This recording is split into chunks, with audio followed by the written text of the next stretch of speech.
much as mental health industry means well by sharing all the psychology facts on social media.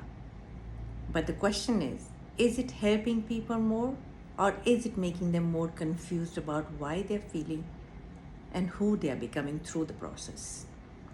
I'll try to simplify it for you. Knowledge is simply for understanding, and knowledge can be great to make an informed decision. However, you as a unique human individual are very prone to subconscious programming. When we are watching social media, when we are constantly listening to people, when we are agreeing with them, we are almost in a state of hypnosis. Hypnosis is a state where your brain is tapped into a different frequency level. Mostly it's the theta. When you are in a theta frequency state, you are in hypnosis, in a trance-like state. And one of the most common ways of this is when you're scrolling through social media. Observe how many hours you spend on social media and you come out and say, oh my God, I didn't realize it's only 2 hours, 3 hours. What do you think that was? You were in a hypnotic state. Or another example, let's say you're going to your office every day from home, and it's a 45 minute drive. And at times when you start the drive and by the time you reach and you're like, oh my God, I already reached, I didn't even realize. Because now your brain is on a default mode. The subconscious programming is already done. So anything in the subconscious state that you're consuming is already programming you more and more. So you're not unlayering yourself. You are overlayering yourself by listening to more advice, more knowledge, more depth and more understanding from a logical point of view, and thinking that I know better. But your subconscious mind has nothing to do with your knowledge.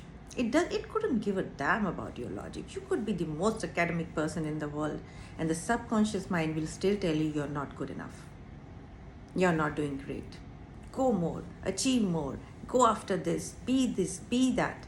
Have you heard the conversation of people saying that they have everything in the world and yet they feel less?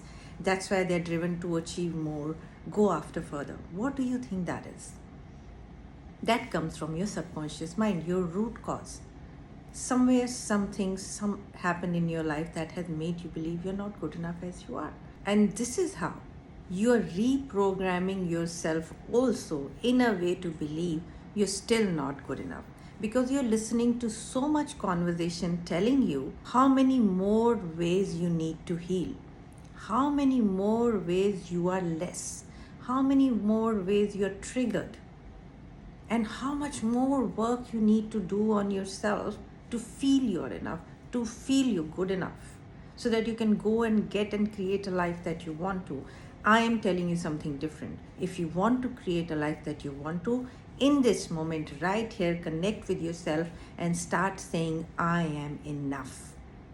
I am enough just as I am. Because that's the biggest truth of your life. You were born enough.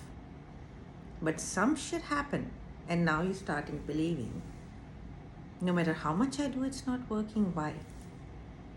Because you're trying to be good enough also through your work.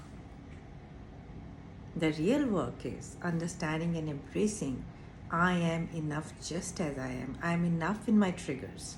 I am enough in my emotions, whether they are angry, sad, bitterness, guilt. I am enough even while I go through them, because I'm a human being. As you learn to connect deeper with yourself, understanding that I am good enough just the way I am, with all the shit and flaws and bullshit that I have, is what will take you forward in life. That's why I talk so much about self-awareness. Self-awareness simply means the behavior of the observed changes in the presence of an observer. Just simply tap into and connecting with the observer within you and watch the external change.